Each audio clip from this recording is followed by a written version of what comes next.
Experience your dream retirement life for a day.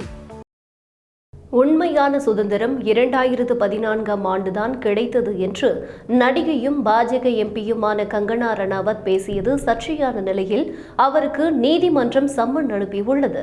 Bollywood நடிகை கங்கனா ரணாவத் 2021ஆம் ஆண்டு மத்திய பிரதேச மாநிலத்திற்கு சென்றிருந்த போது 1947ஆம் ஆண்டு நாடு சுதந்திரம் அடையவில்லை, உண்மையான சுதந்திரம் 2014ஆம் ஆண்டுதான் கிடைத்தது என்று 2014ஆம் ஆண்டு மக்களவை தேர்தலில் பாஜக வெற்றி பெற்று முதல் முறையாக மோடி பிரதமரானதை குறிப்பிட்டு பேசியிருந்தார். அவரின் இந்த கருத்து இந்திய சுதந்திரத்தை இழிவுபடுத்தும் விதமாக இருந்ததாக குற்றச்சாட்டு எழுந்தது. இது தொடர்பாக அமித் குமார் ஷாகு என்ற வழக்கறிஞர் காவல்துறையில் புகார் கொடுத்தார். அதில் கங்கனா ரணாவத் உண்மையான சுதந்திரத்தை இழிவுபடுத்தியதுடன் நாட்டின் சுதந்திர போராட்டத்திற்காக போராடி உயிர்நீத்த தியாகிகளையும் அவமானப்படுத்திவிட்டார் என குற்றம் சாட்டியிருந்தார்.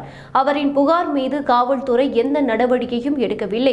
எனவே மத்திய பிரதேச மாநிலம் ஜபல்பூரில் இருக்கும் எம்பி எம்எல்ஏக்கள் மீதான வழக்குகளை விசாரிக்கும் சிறப்பு நீதிமன்றத்தில் கங்கனா ரணாவத் மீது வழக்கு தொடர்ந்தார். இந்த வழக்கை விசாரித்த சிறப்பு நீதிபதி கங்கனா ரணாவத்திற்கு விளக்கம் கேட்டு நோட்டீஸ் அனுப்பி அடுத்த விசாரணையை நவம்பர் 5ஆம் தேதிக்கு தள்ளி வைத்தார். சமீபத்தில் விவசாயிகள் போராட்டம் குறித்து கங்கனா பேசியது சர்ச்சையான நிலையில் இப்போது 2021ஆம் ஆண்டு அவர் பேசியது தொடர்பாக நோட்டீஸ் அனுப்பப்பட்டிருப்பது பரபரப்பை ஏற்படுத்தியுள்ளது.